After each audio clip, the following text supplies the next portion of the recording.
Assalamualaikum warahmatullahi wabarakatuh. Waalaikumsalam warahmatullahi wabarakatuh. आओ हाफिज अब्दुल्ला અને Hafiz Javed. માશાઅલ્લાહ. ahlan wa sahlan. બેસો. ustaz સાહેબ, અમે તમારી પાસે દુઆની દરખાસ્ત માટે આવ્યા છે. સારા સમાચાર છે. માશાઅલ્લાહ. ખુશીની વાત છે. હજરત, તમારી દુઆઓની બરકતથી અમારા બંને જણાનો અમદાવાદમાં સારો જોબ લાગ્યો છે અને પગાર પણ શરૂઆતમાં 70,000 નક્કી થયો છે. અલ્હમ્દુલિલ્લાહ. બીજું હજરત, તમારી પાસે આવવાનો મકસદ દુઆઓની સાથે સાથે આપ અમને નસીહત પણ ફરમાવશો. અમે તમારી વાતો પર જરૂરથી અમલ કરશું ઇન્શાઅલ્લાહ તાઆલા.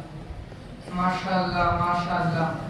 તમારો જذبો બહુ આલી કહેવાય કે તમારા દિલમાં અલ્લાહ તાલાએ આ વાત નાખી કે ચાલો આપણે ઉસ્તાદ સાહેબ પાસે જઈએ અને એમની દુઆઓ લઈએ અને એમની નસીહત પર અમલ કરીએ. જઝાકુમુલ્લાહુ ખૈરન અહસનલ જઝા. અલ્લાહ તાલા તમને આફિયત અતા ફરમાવે અને ખૈરનો મામલો ફરમાવે. બેટા જાવેદ, તારી ઉંમર કેટલી થઈ? ustaz સાહેબ 24 વર્ષની અને અમારા દોસ્ત હાફિઝ અબ્દુલ્લાની વાત સેમ છે. અલ્હમ્દુલિલ્લાહ. બેટા જાવેદ, તું હાફિઝે કુરાન છે અને આ અબ્દુલ્લા પણ હાફિઝે કુરાન છે, પરંતુ તમારા બંનેમાં જમીન આસમાનનો ફરક છે. હું આ અબ્દુલ્લાને હંમેશા જબ્બા લેંગામાં જ જોઉં છું. ફક્ત એ સ્કૂલનો યુનિફોર્મ પહેરીને જતો હોય છે અને ત્યાં જરૂરી છે, પરંતુ સ્કૂલથી આવ્યા પછી તે તરત જ ઇસ્લામી લિબાસમાં આવી જતો હોય છે અને કાયમ તેના માથા પર ટોપી હોય છે અને નમાઝનો આલમ તો તેનો બધા જ જાણે છે કે તે મસ્જિદમાં જમણી તરફ પહેલી સફમાં જ હોય છે. તેની દરેક નમાઝ તકબીરે ઉલા સાથે થતી હોય છે અને બાકીની સુન્નતો પણ તે આગલી સફમાં જ જઈને પૂરી કરતો હોય છે અને રસ્તામાં દરેકને સલામ કરવું અને હસતો ચહેરો. માશાઅલ્લાહ. દરેક એને જોઈને એની જરૂરથી તારીફ કરતા હશે. ગોયા એના સીનામાં અલ્લાહ પાકનું કલામ છે. તેની શાન શાન તે રહે છે. અલ્લાહ તાલા એને કબૂલ ફરમાવે. બેટા જાવેદ, તું પણ હાફિઝ કુરાન છે, પરંતુ તારી પોઝિશન બધાના સામે છે કે તું હંમેશા ચુસ્ત પેન્ટ અને હાફ ટી-શર્ટ પહેરે છે. હાલાકે આવા લિબાસથી નમાઝ મકરૂહ થાય છે અને તારી પેન્ટ તો હંમેશા ટકનુના નીચે જ રહે છે, જે સરાસર હરામ છે. અને મગરિબ ઈશામાં તો કાયમ તારી રકાતો જતી જ હોય છે અને ઈશામાં નમાઝ જે ખત્મ થાય છે તે તરત તું તારા સાથીઓ સાથે મસ્જિદની બહાર નીકળી જતો હોય છે અને મસ્જિદની બહાર નીકળીને ત્યાં સાથીઓ સાથે વાતોમાં મશગુલ થઈ જતો હોય છે. હાલાકે ઈશા બાદની સુન્નતે મુઅક્કદા અને વિત્ર એ જરૂરી નમાઝો છે. મેં તારા ઉપર બદગુમાની નથી કીધી. મુમકિન છે કે ઘરે જઈને તું સુન્નત અને વિત્ર પડતો હશે, પરંતુ મેં તારા અબ્બાને એક વખત પૂછ્યું કે તમારો જાવેદ ઘરે જઈને સુન્નત અને વિત્ર પડે છે, તો તારા અબ્બાએ બી નાનો જવાબ આપ્યો અને તારા અબ્બાએ તો કહ્યું કે એ તો સવારની નમાઝ પણ પડતો નથી. ખેર, અલ્લાહ તાલા તને સહી સમજદાર ફરમાવે. આમીન. બેટા જાવેદ, આ બધી વાતો મેં તારી સામે કીધી એ એક હમદર્દીના લઈને જ કરી છે, કારણ કે તું બી મારો શાગિર્દ જ છે. તે બચપનમાં મારી પાસે નાઝરા કુરાને પાક પડ્યું છે, તો મારો પણ ફરીજો બને છે કે તારી સામે ઇસ્લાહી વાતો મૂકું. બની શકે કદાચ તારી જિંદગીમાં ઇન્કલાબ પેદા થઈ જાય અને તું કામનો માણસ બની જાય. તે કહ્યું કે અમદાવાદમાં મારો જોબ લાગ્યો છે અને પગાર પણ સારો છે, તો તારો મંશો પણ એ જ છે કે મારી જિંદગીમાં બરકત આવે અને રોજીમાં પણ બરકત આવે.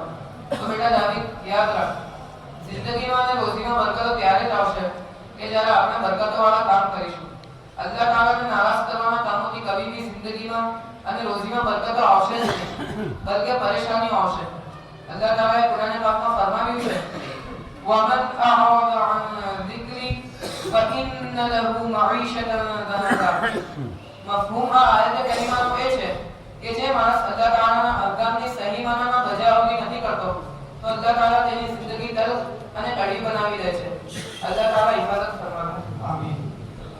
બેટા જાવેદ, મારો છોકરો અશફાક પણ હાફિઝ કુરાન છે અને ડોક્ટર પણ છે અને હંમેશા જબ્બા લેંગામાં જ રહે છે.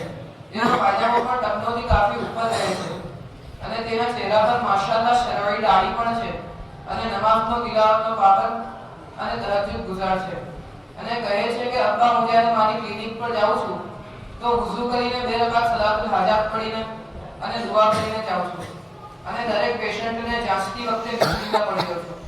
તો બેટા જાવેદ, તું પણ તારી જિંદગીમાં ઇન્કલાબ પેદા કરવાની ફિકર કર, તો તારા અબ્બા અને તારી અમ્મીને પણ ખુશી થશે અને એમની દિલની ગહેરાઈથી તારી માટે દુઆઓની કરશે ઇન્શાઅલ્લાહ તાઆલા.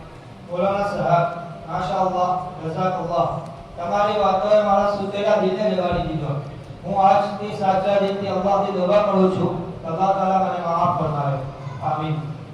અને જેવી રીતે તમે હાફિઝ અબ્દુલ્લાહને પાસ કર્યો અને આપના છોકરા ડોક્ટર અશફાકનો જિક્ર કર્યો, તેનાથી મારા દિલમાં એક શોખ પેદા થયો કે હું પણ ઇન્શાઅલ્લાહ શરીઆતની હદમાં રહીને એવા કામો કરીશ કે લોકો પણ મને બહુ જ મોહબ્બતથી જોશે અને મને પણ પાસ કરશે ઇન્શાઅલ્લાહ તાઆલા. મોલાના સાહેબ, આપની સોબતથી મારી જિંદગીમાં ઇકરાર આવી ગયો. અલ્હમ્દુલિલ્લાહ, જઝાકલ્લાહ. આમીન. જો તમારી પાસે સમય હોય તો મારી સાથે ચાલો. આજે અમારા મદરસા શોર્ટે તજવીદનો જલસો છે. બુઝુર્ગોની ઝિયારત થશે, ફાયદો થશે ઇન્શાઅલ્લાહ તાઆલા.